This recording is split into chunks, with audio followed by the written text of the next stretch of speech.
Hello everyone, I am Naresh. గతంలో మనం Indian ఎకానమీకి సంబంధించి కీ ఇండెక్స్ని చూసుకున్నాం. కీ ఇండెక్స్ అంటే ఏం లేదండి, ఎగ్జామ్లో వచ్చే క్వశ్చన్స్ ఏ భాగాల నుంచి వస్తాయి, ఎట్లా అడుగుతాడు, అది ఇండియన్ ఎకానమీలో చూసుకున్నాం. ఇప్పుడు నా ఇండియన్ పాలిటీకి వచ్చేసి కీ ఇండెక్స్ ఏంటి అంటే, మనకి గ్రూప్స్ ఎగ్జామ్స్ కానీ ఎస్ఐ కానీ ఏ ఎగ్జామ్ జరిగినా ఇండియన్ పాలిటీ సంబంధించినటువంటి క్వశ్చన్స్ ఎట్లా ఫ్రేమ్ చేస్తారు, క్వశ్చన్స్ ఏ ఏరియాస్ నుంచి వస్తాయి, ఎక్కడి నుంచి వస్తాయి అనే టాపిక్లో మనం ఈరోజు డిస్కస్ చేసుకుందాం. అందులో భాగంగా ఫస్ట్ వచ్చేసి ఆర్టికల్స్, భాగాలు మరియు షెడ్యూళ్ళు. చూడండి, భారత రాజ్యాంగంలో మనకు ఆల్రెడీ తెలుసు, ఒరిజినల్ రాజ్యాంగంలో 395 ఆర్టికల్స్ ఉన్నాయి.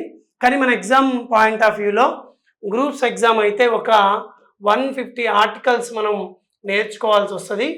సపోజ్ ఆర్టికల్ 12 రాజ్యం నిర్వచనం, అట్లా ఆర్టికల్ 21 జీవించే హక్కు, ఆర్టికల్ 326 సార్వజనీన వయోజన ఓటు హక్కు, ఇట్లా ఆర్టికల్స్ నేర్చుకోవాల్సి ఉంటుంది. మీరు కంపల్సరీగా ఇవి ఎగ్జామ్లో అడుగుతాడు.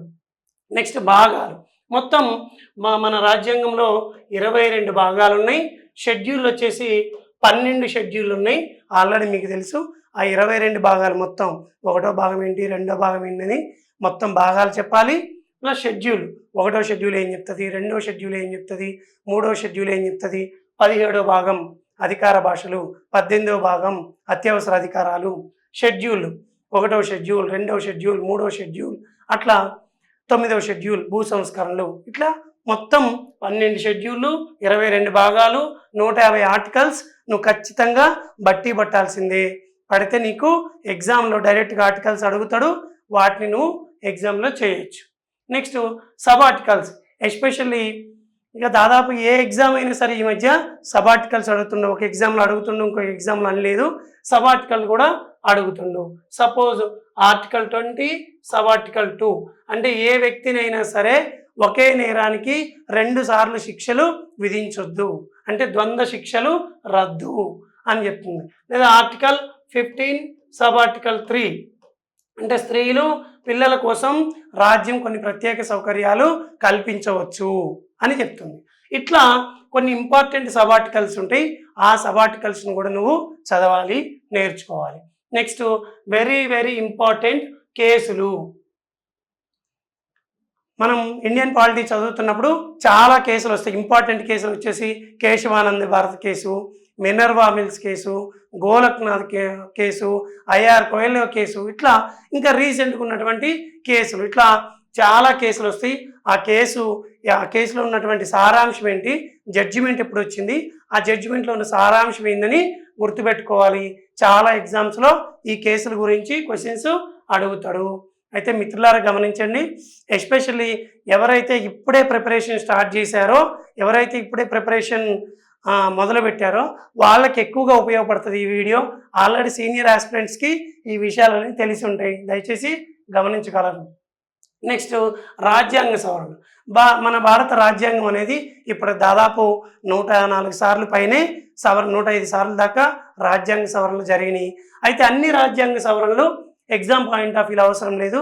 కొన్ని రాజ్యాంగ సవరణలు ముఖ్యమైనవి 42వ రాజ్యాంగ సవరణ, 44వ రాజ్యాంగ సవరణ, రీసెంట్ అయితే 100వ రాజ్యాంగ సవరణ, 101వ రాజ్యాంగ సవరణ, 105వ రాజ్యాంగ సవరణ, ఇట్లా రాజ్యాంగ సవరణలు అనేది ఖచ్చితంగా అడుగుతారు. ఏ రాజ్యాంగ సవరణ, అంశం ఏంటి, 101వ రాజ్యాంగ సవరణ జిఎస్టి, ఇట్లా ఆ రాజ్యాంగ సవరణ నుండి దాంట్లో ఉన్న ముఖ్యాంశం ఏందని అడుగుతాడు.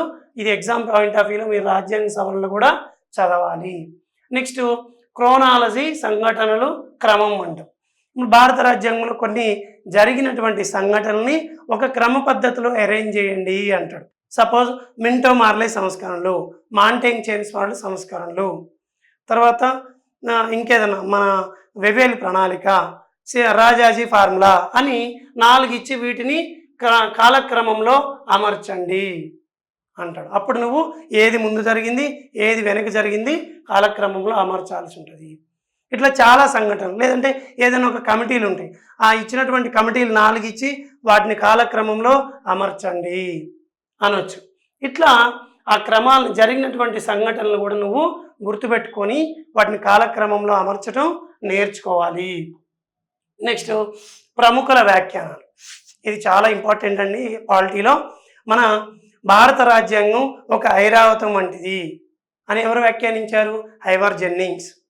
1909 చట్టం భారత విభజనకు దారితీసింది అని ఎవరు వ్యాఖ్యానించారు? జవహర్లాల్ నెహ్రూ. ఇట్లా మనకి పాలిటీలో ప్రముఖులు అంటే కొన్ని సందర్భాలతో వాళ్ళు అంబేద్కర్ కానీ, మహాత్మా గాంధీ కానీ, జవహర్లాల్ నెహ్రూ, ఇంకా ఎంవి ఫైలీ ఇట్లాంటి వాళ్ళు చాలామంది డిడి బసు వంటి వాళ్ళు వ్యాఖ్యలు చేశారు. ఆ వ్యాఖ్యల్ని మనం అప్పుడప్పుడు ఎగ్జామ్లో అడుగుతాడు, వాటిని కూడా నువ్వు నేర్చుకోవాలి. నెక్స్ట్ గ్రంథాలు, రచయితలు చాలా important. Politics in India Rajni Kothari, the Republic Plato, the separation of powers Montesquieu. ఇట్లా రకరకాల గ్రంథాలని, చాలా గ్రంథాలని రచించారు. పాలిటీలో తక్కువే ఉంటాయి, ఒక 10-15 గ్రంథాలు చదువుకుంటే సరిపోతుంది. అప్పుడప్పుడు అడుగుతాడు, రేర్గా అడిగినప్పుడు మనం ఆన్సర్ చేయాలంటే ఈ గ్రంథాలు అవి రచించినటువంటి రచయితలను కూడా తెలుసుకొని ఉంటే మంచిది. నెక్స్ట్ కమిటీలు. చాలా కమిటీలు మనకి భారత రాజ్యాంగంలో వస్తాయి. ఎస్పెషల్లీ ఫస్ట్ యూనిట్ అయినటువంటి భారత రాజ్యాంగ పరిషత్లో ప్రాథమిక హక్కులపై కమిటీ, ప్రాథమిక హక్కులపై సబ్ కమిటీ, తర్వాత జాతీయ పతాకంపై కమిటీలు, అక్కడ కమిటీలు వస్తాయి. అవి కాకుండా స్థానిక సంస్థల్లో జీవికే రావు కమిటీ, తర్వాత ఇంకా సంతానం కమిటీ, ఇట్లా రకరకాల కమిటీలు వస్తాయి. ఆ కమిటీలు వాళ్ళు ఇచ్చినటువంటి రిపోర్ట్స్ ఏంటి, ముఖ్యమైన అంశాలని మనం నేర్చుకోవాలి. ఇవి కూడా ఎగ్జామ్లో అడుగుతాడు. నెక్స్ట్ పదవులు, వ్యక్తులు. అంటే ఏ పదవుల్లో ఎవరున్నారు? పదవులు సపోజ్ భారత రాష్ట్రపతులు మొత్తం లిస్టు, భారత ప్రధానమంత్రులు మొత్తం లిస్టు. తర్వాత వ్యక్తులు అంటే పదవుల్లో వాళ్ళు అధిరోహించినటువంటి పదవులు ఏంటి, మొదటి సిజిఐ ఎవరు, ఇట్లా ఆ పదవులు ఏ పదవులు, కాక్ ఎవరు ఉంటారు, లేదా సిజిఐని ఎట్లా నియమిస్తారు, ఇట్లా అనేక రకాలైనటువంటి పదవులు. ఆ పదవులు అంటే ఆ పదవుల్లో ఎవరున్నారు అనేటువంటివి కూడా ఎగ్జామ్ పాయింట్ ఆఫ్ వ్యూలో అడుగుతాడు. నెక్స్ట్ న్యాయ పరిభాషలు. ఇది కూడా చాలా ఇంపార్టెంట్. పాలిటీలో కొన్ని మనకు అర్థం కానటువంటి doctrine of pith and substance, లేదా డాక్ట్రిన్ ఆఫ్ వేవర్, లేకపోతే పరిచ్ఛేదం, హిబియస్ కార్పస్, మాండమస్ వంటి కొన్ని న్యాయ పరిభాషలు ఉంటాయి. ఆ న్యాయ పరిభాషల యొక్క అర్థాలను కూడా నువ్వు తెలుసుకోవాలి. ఎందుకంటే డైరెక్ట్గా ఎగ్జామ్లో ఆ పదం ఇచ్చి దీన్ని పరిగణించండి లేదా దీన్ని వ్యాఖ్యానించండి అని ఇట్లా క్వశ్చన్స్ అడుగుతారు. కాబట్టి ఆ న్యాయ పరిభాషలు కూడా మీరు తెలుసుకోవాలి. Next English words. ఇది కూడా చాలా ఇంపార్టెంట్ అండి. సపోజ్ లౌకిక తత్వం అంటే సెక్యులరిజం, సామ్యవాదం అంటే సోషలిజం లేదా సోషలిస్టిక్ కంట్రీ, లేకపోతే ఫెడరలిజం అంటే సమాఖ్యవాదం. ఈ వర్డ్స్ ఎందుకు అంటే కొన్నిసార్లు ఎగ్జామ్లో మనకి ఏం చేస్తాడు, డైరెక్ట్గా లౌకికవాదం అని తెలుగులో రాయకుండా ఇట్లా సెక్యులరిజం అని రాస్తాడు. అప్పుడు నీకు సెక్యులరిజం అంటే ఏందో నీకు ఇంగ్లీష్లో తెలవలేదనుకో, అప్పుడు నువ్వు బిట్టు కోల్పోవడానికి అవకాశం ఉంది. గతంలో మాకన్నా ప్రీవియస్ గ్రూప్ 2 ఎగ్జామ్ రాసినప్పుడు ఒక క్యాండిడేట్కి మనకి కేంద్ర జాబితా, రాష్ట్ర జాబితా, ఉమ్మడి జాబితా అని ఉంటాయి కదా. కేంద్ర జాబితానేమో యూనియన్ లిస్ట్, రాష్ట్ర జాబితానేమో స్టేట్ లిస్ట్, ఉమ్మడి జాబితానేమో కాంకరెంట్ లిస్ట్ అంటాం. అయితే ఎగ్జామ్లో ఏం అడిగిండు, డైరెక్ట్గా ఉమ్మడి జాబితా అని తెలుగులో ఇవ్వకుండా ఈ క్రింది వాళ్ళలో కాంకరెంట్ లిస్ట్లో లేనిదేది లేకపోతే అయినది ఏదో అడిగింది సంథింగ్. మొత్తానికైతే కాంకరెంట్ లిస్ట్ అని రాసిండు. ఆ కాంకరెంట్ లిస్ట్ అంటే మీనింగ్ ఏందో తెలియక మా ఫ్రెండ్ ఒక బిట్టు కోల్పోయిండు. సేమ్ ఇక్కడ ఇంగ్లీష్ వర్డ్స్ కూడా మనం చదివేటప్పుడు దానికి సైమల్టేనియస్గా తెలుగు వర్డ్స్కి సైమల్టేనియస్గా కనీసం కొన్ని పదాలైన ఇంగ్లీష్ వర్డ్స్ చదువుకుంటే యూజ్ ఉంటుంది. ఎగ్జామ్లో 1-2 మార్క్స్ ఫేవర్ అవుతాయి మనకి. నెక్స్ట్ హాజరైన ప్రతినిధుల సంఖ్య అప్పుడప్పుడు అడుగుతారు. సపోజ్ దండి సత్యాగ్రహానికి మొదటి రోజు ఎంతమంది హాజరయ్యారు, లేదా మొదటి రౌండ్ టేబుల్ సమావేశానికి భారతదేశం నుంచి ఎంతమంది హాజరయ్యారు, లేదా ఏ పార్టీ నుంచి ఎంతమంది హాజరయ్యారు, రెండవ రౌండ్ టేబుల్ సమావేశం, మూడవది, ఇట్లా ఏదో ఒక సమావేశాన్ని అడిగి ఆ సమావేశానికి హాజరైన ప్రతినిధుల సంఖ్య ఎంత అని అడుగుతాడు. అప్పుడప్పుడు వాటిని కూడా చదువుకోవాలి. నెక్స్ట్ ఇంకా పాలిటీలో ఉన్నటువంటి కీ ఇండెక్స్ చూస్తున్నాం మనం. రాజ్యాంగంలో లేని పదాలు, ఇది చాలా ఇంపార్టెంట్. చూడండి ఏంటంటే భారత రాజ్యాంగంలో కొన్ని పదాలు డైరెక్ట్గా లేవు, కానీ వాటిని అడుగుతాడు. ఏమనంటే మిమ్మల్ని టెస్ట్ చేయడానికి సమాఖ్య అనే పదం ఏ ఆర్టికల్లో ఉంది లేదా ఎక్కడ ప్రస్తావించబడింది, లేకపోతే క్యాబినెట్ అనే పదం ఎక్కడ ఉంది, లేకపోతే బడ్జెట్ అనే పదం ఎక్కడ ఉంది రాజ్యాంగంలో అని అడుగుతుంది. యాక్చువల్గా క్యాబినెట్ అనే పదం కానీ, బడ్జెట్ అనే పదం కానీ, లేకపోతే సమాఖ్య అనే పదం కానీ ఎక్కడ రాజ్యాంగంలో ప్రస్తావించబడలేదు. అంటే ఈ విషయం నువ్వు తెలుసుకోవాలంటే రాజ్యాంగంలో ప్రస్తావించబడినటువంటి పదాలేంటి, లేని పదాలేంటి గుర్తించాలి. వీటిని అప్పుడప్పుడు ఎగ్జామ్లో అడుగుతాడు. నెక్స్ట్ చట్టాలు ఇంపార్టెంట్. ఏంటి రాజ్యాంగంలో 1919 మింటో మార్లే సంస్కరణలు, 1919 సంస్కరణలు, లేకపోతే 1935 భారత ప్రభుత్వ చట్టం, రీసెంట్ అయితేనేమో సమాచార హక్కు చట్టం, తర్వాత ప్రజా ప్రాతినిధ్య చట్టం 1951. ఇట్లా మనకి రాజ్యాంగంలో చాలా చట్టాలు వస్తాయి. పాలిటీలో రాజ్యాంగంలో కాదు, పాలిటీలో చట్టాలు చాలా వస్తాయి. ఆ చట్టాలని గుర్తుపెట్టుకోవాలి. అప్పుడు ఎగ్జామ్లో ఏదో ఒకటి ఖచ్చితంగా అడగడానికి అవకాశం ఉంది. నెక్స్ట్ నియామకాలు తొలగింపు, ఇది చాలా ఇంపార్టెంట్. అంటే సపోజ్ భారత రాష్ట్రపతిని అంటే నియామకం లేదా ఎట్లా ఎన్నికవుతాడు, భారత సిజేఐ భారత ప్రధాన న్యాయమూర్తి ఎవరు నియమిస్తారు, ఎట్లా నియామకం జరుగుతుంది, లేదా కంట్రోలర్ అండ్ ఆడిటర్ జనరల్ లేదా గవర్నర్ని ఎట్లా నియమిస్తారు, తర్వాత ఎట్ ద సేమ్ టైం తొలగింపు అంటే ఎవరు నియామకం చేస్తారు, ఎవరు తొలగిస్తారు, ఆ అధికారం ఎవరికి ఉంది, లేదా తొలగింపులో ఉన్నటువంటి ప్రొసీజర్ ఏంటి, నియామకంలో ఉన్నటువంటి ప్రొసీజర్ ఏంటి, ఇవన్నీ అడుగుతాడు. వీటిని కూడా చదవాలి. నెక్స్ట్ ప్రమాణ స్వీకారాలు, ఇది కూడా చాలా ఇంపార్టెంట్. ఎవరి చేత ప్రమాణ స్వీకారాలు చేపిస్తారు, భారత రాష్ట్రపతి చేత ఎవరు ప్రమాణ స్వీకారం చేపిస్తారు, భారత సుప్రీంకోర్టు ప్రధాన న్యాయమూర్తి చేత ఎవరు ప్రమాణ స్వీకారం చేపిస్తారు, ఇట్లా ఎవరి చేత ప్రమాణ స్వీకారం చేస్తారో ఇవి కూడా ఒక పట్టికలాగా రాసుకొని చదవాలి. నెక్స్ట్ పదవి అర్హతలు, పదవీ కాలం, ఇది కూడా ఇంపార్టెంట్. ఒక్కొక్క పదవికి సపోజ్ భారత రాష్ట్రపతికి, ప్రధానమంత్రికి, ఉపరాష్ట్రపతికి, గవర్నర్కి, ముఖ్యమంత్రులకి ఏమన్నా అర్హతలు ఉన్నాయా, ఆ అర్హతలు ఉంటే ఎలిజిబిలిటీస్ ఉంటే ఏమున్నాయి, అట్లే వారి పదవీ కాలం ఎంత. సపోజ్ యూపీఎస్సీ చైర్మన్ ఉన్నాడు, లేకపోతే చీఫ్ ఎలక్షన్ కమిషనర్ ఉన్నాడు, లేదా కాగ్ ఉన్నాడు, వాళ్ళ యొక్క పదవీ కాలం ఎంత ఉంది, అవి కూడా మనం గుర్తుపెట్టుకోవాలి. నెక్స్ట్ ఏ బిల్లులను ఏ సభల్లో ప్రవేశపెట్టారు లేదా ప్రవేశపెట్టాలి.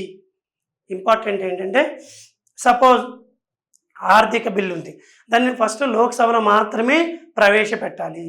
లేదా అవిశ్వాస తీర్మానం బిల్లులు ఉన్నాయి, ఉపరాష్ట్రపతిపై అవిశ్వాసం పెట్టే తీర్మానం బిల్లు, లేకపోతే రాష్ట్రపతి మీద మహాభియోగ తీర్మానం ద్వారా ప్రవేశపెట్టే బిల్లు కావచ్చు, లేదా తీర్మానాలు కావచ్చు, లేదా లేదా కొత్త రాష్ట్రాలను ఏర్పాటు చేసే బిల్లులు ఫస్ట్ ఏ సభలో ప్రవేశపెట్టాలి, తర్వాత ఏ సభలోకి వెళ్తుంది, 2 సభల ఆమోదం అవసరమా, ఉంటే ఎన్ని రోజుల ఆమోదం అవసరం, ఎట్లా అవసరం, ఇదంతా కూడా నువ్వు ఈ బిల్లుల విషయంలో ఇక్కడ చదవాలి. నెక్స్ట్ ఏ బిల్లుకి ఏ మెజారిటీ అవసరం, ఇది కూడా చాలా ఇంపార్టెంట్. అన్ని బిల్లులకి మనకి జనరల్గా సాదా సింపుల్ మెజారిటీ అంటాం, మనకి తర్వాత 2/3 మెజారిటీ అంటాం, తర్వాత 2/3 మెజారిటీ ప్లస్ రాష్ట్రాల రాటిఫికేషన్ అవసరం కొన్ని బిల్లులకి. అంటే ఏ బిల్లుకి ఏ మెజారిటీతో పాస్ అవుతుంది, దాంట్లో ఉన్న అంశాలు ఏంది అంటే 2/3 మెజారిటీ అంశం ఏంది, 2/3 ప్లస్ రాష్ట్రాల రాటిఫికేషన్ మెజారిటీ ఏంటి, తర్వాత సాధారణ మెజారిటీతో ఏ అంశాలని సవరిస్తారు, ఏ బిల్లులు ఎట్లా పాస్ అవుతాయి, ఏ మెజారిటీతో పాస్ అవుతాయి అనే విషయాన్ని నువ్వు చదవాలి, గుర్తుపెట్టుకోవాలి. అవి ఎగ్జామ్లో అడుగుతాడు. నెక్స్ట్ దేశాలు, ప్రభుత్వ విధానాలు, ఇది కూడా చాలా ఇంపార్టెంట్. సపోజ్ ప్రత్యక్ష ప్రజాస్వామ్యం ఏ దేశంలో అమలవుతుంది, ఇది నీకు డైరెక్ట్గా బిట్లు అడగకపోవచ్చు, బట్ కానీ ఇండియన్ పాలిటీలో నీకు కంటెక్స్ట్ తెలిసి ఉండాలి. అధ్యక్ష తరహా ప్రభుత్వం ఏ దేశాల్లో ఉంది, పార్లమెంటరీ తరహా ప్రభుత్వం ఏ దేశాల్లో ఉంది, ఇది మినిమం బేసిక్స్ అంటాం. ఇవి నీకు కంపల్సరీగా కొంతవరకు తెలిసి ఉండాలి. నెక్స్ట్ ముఖ్యమైన వ్యక్తులు హిస్టరీలో సపోజ్ భోగరాజు పట్టాభి సీతారామయ్య, లేకపోతే సరోజినీ నాయుడు, లేకపోతే గాంధీజీ, నెహ్రూ, సుభాష్ చంద్రబోస్, ఇట్లా చాలామంది వ్యక్తులు, ఏవో హ్యూమ్, ఇట్లాంటి కొంతమంది వ్యక్తులు అంటే కొంత హిస్టరీ పార్టీలో, దట్ మీన్స్ భారత రాజ్యాంగ పరిషత్ ఆ కంటెక్స్ట్లో కొంతమంది వ్యక్తులు వస్తారు. సచ్చిదానంద సిన్హా వస్తారు మనకి. ఆ వ్యక్తులు అంటే ఎందుకు వచ్చారు, వాళ్ళ పాత్ర ఏంది, ఇండియన్ పాలిటీలో వాళ్ళ పాత్ర ఏందో తెలుసుకొని నువ్వు గుర్తుపెట్టుకోవాలి. అప్పుడప్పుడు క్వశ్చన్స్ అడుగుతాడు. నెక్స్ట్ చట్టసభలు, రిజర్వేషన్లు, ఇది కూడా ఇంపార్టెంట్. అంటే భారత లోక్సభలో లేదా రాజ్యసభల్లో, పార్లమెంట్లో ఎస్సీ ఎస్టీలకి రిజర్వేషన్లు ఎన్ని ఉన్నాయి, అంటే ఎన్ని సీట్లు కల్పించబడ్డాయి, రాష్ట్ర శాసనసభల్లో ఎంత శాతం ఎన్ని సీట్లు రిజర్వ్ చేయబడ్డాయి. అట్లే స్థానిక సంస్థల్లో అంటే పార్లమెంటులో రాష్ట్ర శాసనసభలో ఎస్సీ ఎస్టీలకు రిజర్వేషన్ ఉంది కానీ బీసీలకు లేదు.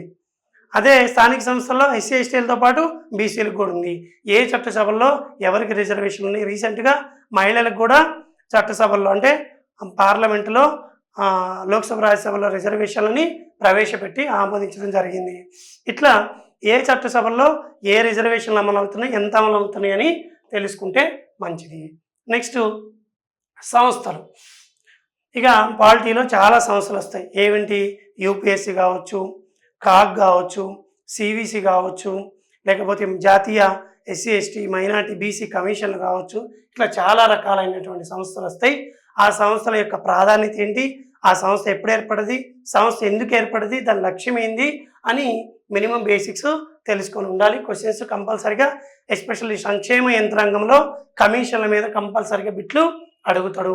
ఇక కరెంటు పాలిటీ కూడా కంపల్సరిగా నేర్చుకోవాలి. మీకు తెలిసిందే కరెంటులో వచ్చేటువంటి అంటే కరెంట్ అఫైర్స్లో వచ్చేటువంటి క్వశ్చన్స్ కావచ్చు, అంటే కేసులు కావచ్చు, రీసెంట్గా జరిగే రాజ్యాంగ సవరణలు కావచ్చు, రీసెంట్గా వచ్చే కేసులు, రీసెంట్గా ఏమైనా నియామకాలు జరిగితే అవి, ప్రస్తుత రాష్ట్రపతులు, ఉపరాష్ట్రపతి, తర్వాత ప్రస్తుత గవర్నర్లు, ఇట్లాంటివన్నీ కూడా కరెంటు పాలిటీలో భాగంగా చదవాలి. నెక్స్ట్ ప్రస్తుత స్థానాలు పదవులు అంటే ప్రస్తుత కాగ్ చైర్మన్ ఎవరు, ప్రస్తుత రాష్ట్రపతి ఎవరు, ప్రస్తుత అన్ని రాష్ట్రాల గవర్నర్లు ఎవరు, లేదా ప్రస్తుత యూపీఎస్సీ చైర్మన్ ఎవరు, ఇట్లాంటివి కూడా తెలుసుకుంటే అప్పుడప్పుడు అడగడానికి అవకాశం ఉంటుంది. అవి మినిమం బేసిక్స్ కాబట్టి తెలుసుకోవాలి. నెక్స్ట్ స్థానిక సంస్థలు. ఏముంటాయి స్థానిక సంస్థల్లో అంటే పంచాయతీరాజ్ వ్యవస్థ, ఇంకోటి పట్టణ స్థానిక సంస్థలు. అంటే పట్టణ స్థానిక సంస్థలు ఉండే రకాలేవి, గ్రామీణ పంచాయతీరాజ్ సంస్థలు ఉండే రకాలేవి, దాంట్లో ఉండే రిజర్వేషన్స్, ఎస్పెషల్లీ స్థానిక సంస్థల్లో ఉండేటువంటి ఆర్టికల్స్ 243 నుంచి స్టార్ట్ అవుతాయి కదా ఆర్టికల్స్, సబ్ ఆర్టికల్స్, తర్వాత అవిశ్వాస తీర్మానం పెట్టే విధానం ఎప్పుడు పెట్టాలి, ఇలాంటివన్నీ కూడా స్థానిక సంస్థల్లో అడుగుతాడు. ఆ స్థానిక సంస్థల కమిటీలు ఎప్పుడే భారతదేశంలో స్థానిక సంస్థలు ఎట్లా ఏర్పడ్డాయి, ఎప్పుడు ఏర్పడ్డాయి, ఫస్ట్ ఎవరు, ఇట్లాంటివన్నీ కూడా అడుగుతాడు. నెక్స్ట్ రాజకీయ పార్టీలు, విధానాలు, గుర్తులు. అయితే ఈ మధ్య ఈ రాజకీయ పార్టీల మీద పెద్దగా బిట్లు అడగట్లేదు. బట్ కాకపోతే ఇండియన్ పాలిటిక్స్ చదువుతున్నప్పుడు నీకు కనీసం కొంతవరకు అవగాహన ఉండాలి. అంటే ఏ రాజకీయ పార్టీ ఏ సిద్ధాంతంతో పనిచేస్తుంది, ఏ బేస్ తోటి పనిచేస్తుంది, వాళ్ళ విధానాలు ఏంటి, వాళ్ళ గుర్తులు ఏంటి, ఏ పార్టీ నుంచి మెర్జ్ అయింది, ఎందుకు అంటే ఎందుకు ఆ పార్టీ బయటకు వచ్చి కొత్త పార్టీలు ఏర్పడ్డాయి అనేది జస్ట్ ఒక అనలిటికల్గా కొంచెం గుర్తుంచుకుంటే నీకు పార్టీ మీద అవగాహన అనేది పెరుగుతుంది. ఇది అవగాహన కోసమే ఖచ్చితంగా బిట్లు అడుగుతారని మాత్రం చెప్పలేము. ఇంతకుముందు అడిగిండు కొన్ని పార్టీల గుర్తులు అడిగిండు కొన్ని ఎగ్జామ్స్లో, కానీ కనీసం కొంత అవగాహన ఉంటే బెటర్. నెక్స్ట్ డిపాజిట్లు. ఇప్పుడు లోక్సభలో పోటీ చేసేటప్పుడు అభ్యర్థి ఎంత డిపాజిట్ చేయాలి, లేదా రాజ్యసభలో కావచ్చు, ఉపరాష్ట్రపతికి, రాష్ట్రపతికి ఎన్నికల్లో పోటీ చేసినప్పుడు ప్రతి అభ్యర్థి కొంత అమౌంట్ డిపాజిట్ చేయాల్సి ఉంటుంది. ఆ అమౌంట్ అనేది అప్పుడప్పుడు ఎగ్జామ్స్లో అడుగుతారు. ఆ డిపాజిట్లు కూడా నువ్వు చదువుకోవాలి. నెక్స్ట్ జీతాలు. ఇది కూడా గతంలో అడిగిండు. రాష్ట్రపతి నుంచి కాగ్ వరకు, UPSC chairman, Rajya Sabha, Lok Sabha, speaker, deputy speaker, వాళ్ళ యొక్క జీతాలు ఎంత అని అప్పుడప్పుడు అడుగుతాడు. ఇవి తెలుసుకోవాలి. నెక్స్ట్ రాష్ట్రాలు ఏర్పడిన క్రమం. ఇది చాలాసార్లు అడిగిండు. 156 రాష్ట్రాల పునర్వ్యవస్థీకరణ కమిషన్ తర్వాత అప్పుడు ఏర్పడ్డ 14 రాష్ట్రాలు, దాని తర్వాత ఒక్కొక్క రాష్ట్రం ఏర్పడుతూ 29 ఏర్పడి మన జమ్మూ కాశ్మీర్ విభజనతో 28 అయినాయి. అయితే అవి రాష్ట్రాలు ఏర్పడి ఏది ఫస్ట్ ఏర్పడింది, ఏది ఏ ఇయర్లో ఏర్పడింది, ఏ తర్వాత ఏర్పడింది, రీసెంట్గా ఏర్పడింది, లేదా వాటి క్రమం, ఇట్లా ఆ క్రమాలు కూడా అడుగుతాడు. వాటిని నువ్వు నేర్చుకోవాలి. నెక్స్ట్ వ్యక్తులు, పదవులు, పట్టికలు. ఇది చాలా ఇంపార్టెంట్. భారత రాష్ట్రపతుల మొత్తం పట్టిక, లేదా భారత ప్రధానమంత్రుల మొత్తం పట్టిక, ఉపరాష్ట్రపతుల పట్టిక, పదవుల పట్టిక. అంటే ఫస్ట్ ఎవరు, తర్వాత ఎవరు, తర్వాత ఎవరు, ఇప్పుడు ఎవరు, ఆ సీరియల్ ఎవరు, అంటే ఆర్డర్లు అరేంజ్ చేయమంటాడు, లేదా మొదటి నుంచి చివరి వరకు, లేదా చివరి నుంచి మొదటి వరకు ఇట్లా అడుగుతారు. కాబట్టి వాళ్ళ యొక్క పదవీ కాలం ఎప్పుడుంది ఏంటనేది కనీసం గుర్తు పెట్టుకోకపోయినా గుర్తు పట్టేలాగైనా చదవాలి. నెక్స్ట్ ప్రత్యేక ప్రతిపత్తి ఫర్ స్పెషల్ స్టేట్స్. అంటే కొన్ని రాష్ట్రాలకి ప్రత్యేకమైనటువంటి స్టేటస్ ఉంటుంది. ప్రత్యేక ప్రతిపత్తి గల రాష్ట్రాలు అని చెప్పేసి స్పెషల్ స్టేటస్ ఇప్పుడు ఇవ్వట్లేదు, కానీ ఇంతకుముందు ఇచ్చారు. ఇస్తే అంటే ఏ క్రైటీరియాతో ఇచ్చారు, అప్పుడు ఎందుకు ఇచ్చారు, ఇప్పుడు ఎందుకు ఇవ్వట్లేదు, ఇవ్వనందుకు ఇప్పుడు ఏ స్కీమ్స్ సెంట్రల్ గవర్నమెంట్ ఇంప్లిమెంట్ చేస్తుందని ఇది కేంద్ర రాష్ట్ర సంబంధాల్లో అప్పుడప్పుడు కొంచెం అడుగుతాడు, ఒకసారి చూసుకోండి. Next special provisions. ఇప్పుడు భారతదేశంలో కొంతమందికి స్పెషల్ ప్రొవిజన్స్ ఉన్నాయి. ఇప్పుడు రాష్ట్రపతికి కానీ, ఉపరాష్ట్రపతికి కానీ, గవర్నర్కి కానీ, లేదా రాష్ట్రపతి మీద కానీ గవర్నర్ మీద ఎలాంటి క్రిమినల్ కేసెస్ ఫైల్ చేయడానికి అవకాశం లేదు. అట్లా వాళ్ళకి కొన్ని స్పెషల్ ప్రొవిజన్స్ ఉన్నాయి. ఎవరికి ఎలాంటి స్పెషల్ ప్రొవిజన్స్ ఉన్నాయి అనేటువంటి విషయాల్ని, ప్రివిలేజెస్ ఉన్నాయి, వాటిని నువ్వు తెలుసుకోవాలి. నెక్స్ట్ భేదాలు, పోలికలు. సమాఖ్య ప్రభుత్వం ఉంది లేదా ఏకకేంద్ర ప్రభుత్వం ఉంది, వాటి మధ్య భేదాలు, పోలికలు ఏంటి? పార్లమెంటరీ తరహా ప్రభుత్వం ఉంది లేదా అధ్యక్ష తరహా ప్రభుత్వం ఉంది, వీటి మధ్య ఉన్న భేదాలు, పోలికలు ఏంటి? లేదా భారతదేశం ఉంది, బ్రిటన్ ఉంది, ఈ రెండు పార్లమెంటరీ వ్యవస్థ మధ్య ఉన్న భేదాలు, పోలికలు ఏంటి? రెండు సేమ్ లేవు. అంటే ఇట్లా అమెరికా రాజ్యాంగానికి మన రాజ్యాంగానికి కొన్ని భేదాలు, పోలికలు. ఇది ఎప్పుడైనా కొద్దిగా అనలిటికల్గా అనాలిసిస్ బేస్లో వచ్చినప్పుడు క్వశ్చన్స్ ఉపయోగపడుతుంది, కానీ ఖచ్చితంగా మాత్రం ఇట్లాంటి భేదాలు, పోలికల్ని నేర్చుకోవాలి. నెక్స్ట్ వచ్చేసి లక్షణాలు, ఫీచర్స్. భారత రాజ్యాంగం యొక్క ముఖ్యమైన లక్షణాలు ఏంటి అంటే ఒక 10 చెప్పగలను. ఏకకేంద్ర లక్షణాలు గల సమాఖ్య రాజ్యం లేదా ఎక్కువ ఏకకేంద్ర లక్షణాలు గల సమాఖ్య రాజ్యం, ఏకీకృత న్యాయ వ్యవస్థ, రాష్ట్రాలకి సంపూర్ణ స్వయం ప్రతిపత్తి కాదు, కొంతవరకు స్వయం ప్రతిపత్తి, లేదా ద్వంద్వ ప్రభుత్వాలు, అంటే కేంద్రంలో ప్రభుత్వం ఉంటుంది, రాష్ట్రాల్లో కూడా ప్రభుత్వం ఉంటుంది. ఇట్లా మనకు కొన్ని లక్షణాలు ఉంటాయి. భారత రాజ్యాంగం అనే కాదు, ఇంకా వేరే ఏం అడిగినా కానీ ఆ లక్షణాల ఫీచర్స్ని కూడా నేర్చుకోవాలి. Next data. కొన్నిసార్లు అడుగుతాడు డేటా అంటే పెద్దగా ఇండియన్ పాలిటీలో ఎక్కువ ఉండవు, కానీ ఎక్కడో ఒకసారి సపోజ్ భారత డ్రాఫ్టింగ్ కమిటీ, ముసాయిదా కమిటీలో ఎంతమంది మెంబర్స్ ఉన్నారు, 6+1 7, ఇట్లా ఎప్పుడన్నా నెంబర్స్ అడిగితే అడుగుతాడు కాబట్టి. లేదా ఎస్సీ కమిషన్లో ఎంతమంది ఉన్నారు, 1+ ఎంత, ఎస్టీ కమిషన్లో ఎంతమంది ఉన్నారు, 1+4 1+5 ఇట్లా అడుగుతాడు కాబట్టి వీటిని నేర్చుకుంటే బెటర్ ఎగ్జామ్లో ఉపయోగపడతాయి. నెక్స్ట్ కారణాలు, రీజన్స్, అసర్షన్స్ అండ్ రీజన్స్. ఇవి చాలా ఇంపార్టెంట్. ఇక్కడ నేను ఒక ఎగ్జాంపుల్ చెప్తా చూడండి.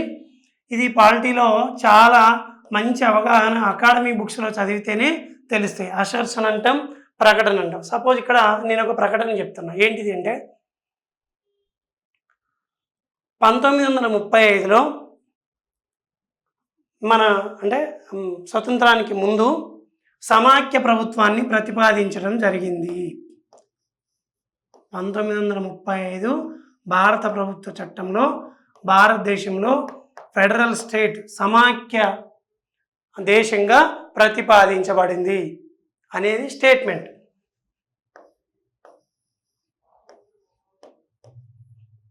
రీజన్ లేదా సమాఖ్య ప్రభుత్వం ప్రతిపాదించబడి అమలు కాలేదు, ఇది స్టేట్మెంట్. మళ్ళీ చూడండి ఒకసారి, మళ్ళీ చెప్తా. భారతదేశంలో 1935 చట్టం ప్రకారం భారతదేశంలో సమాఖ్య వ్యవస్థను ప్రతిపాదించబడి అది అమలు కాలేదు అనేది స్టేట్మెంట్. రీజన్ ఏంటిది మరి అంటే స్వదేశీ సంస్థానాలు సమాఖ్య వ్యవస్థను రూపొందించడానికి అప్పుడు ఒప్పుకోలేదు, తిరస్కరించిని, వ్యతిరేకించిని. ఇది రీజన్. మిమ్మల్ని ఏం అడుగుతాడు కింద ఆప్షన్స్, ఏఆర్లు 2 కరెక్టే, ఏఆర్కి సరైన వివరణ, ఏఆర్లు 2 కరెక్టే కానీ ఏఆర్కి సరైన వివరణ కాదు, ఏ కరెక్ట్, బి కరెక్ట్ కాదు, ఏబీలు 2 సరికావు అని ఆప్షన్స్ అడుగుతారు. అప్పుడు ఇక్కడ మన ఆన్సర్ ఏంటిది, ఏఆర్లు 2 సరైనవే, ఏఆర్ సరైన వివరణే.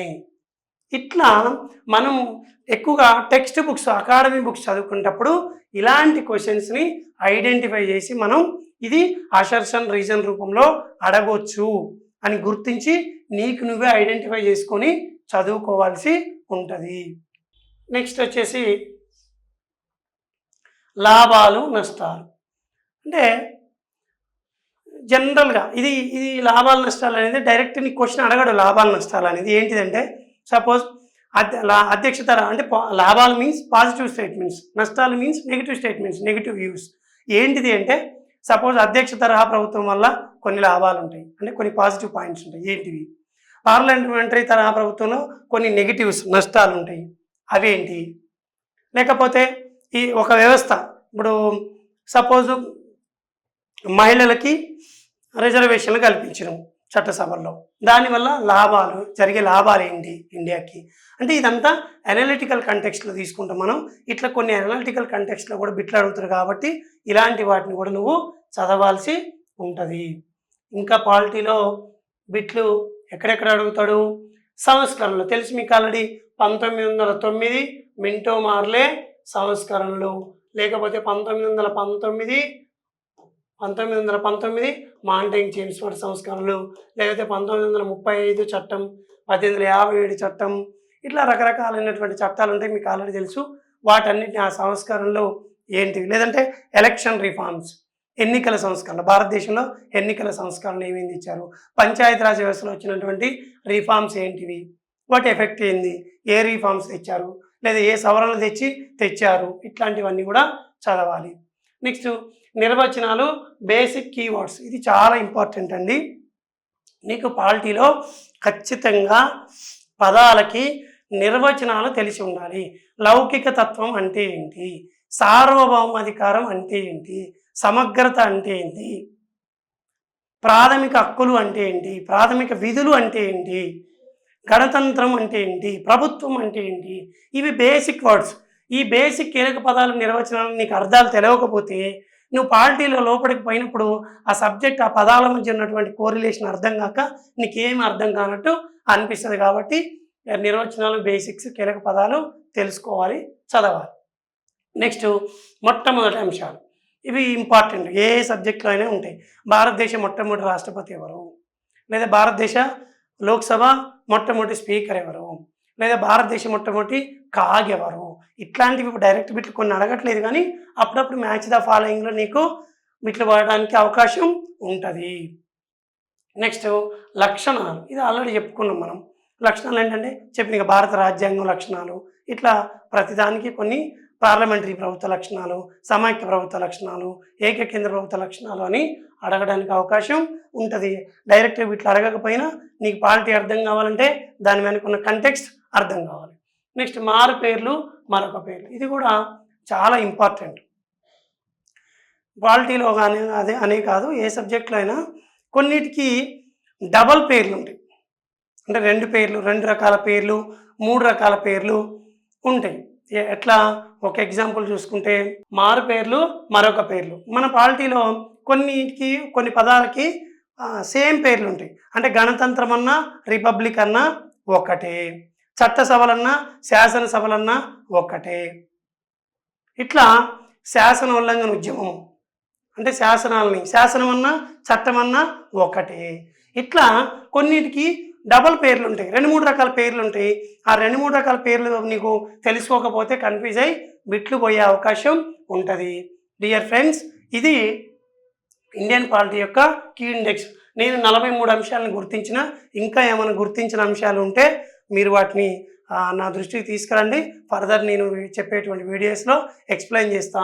ఇట్లా ఇండియన్ పాలిటీకి మనం ఈ ఇండెక్స్లో వచ్చేటువంటి బిట్లను ఐడెంటిఫై చేస్తూ చదువుకుంటే మనం ఖచ్చితంగా సక్సెస్ అవుతాం.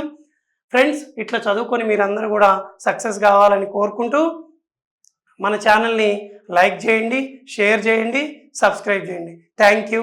All the best for everyone.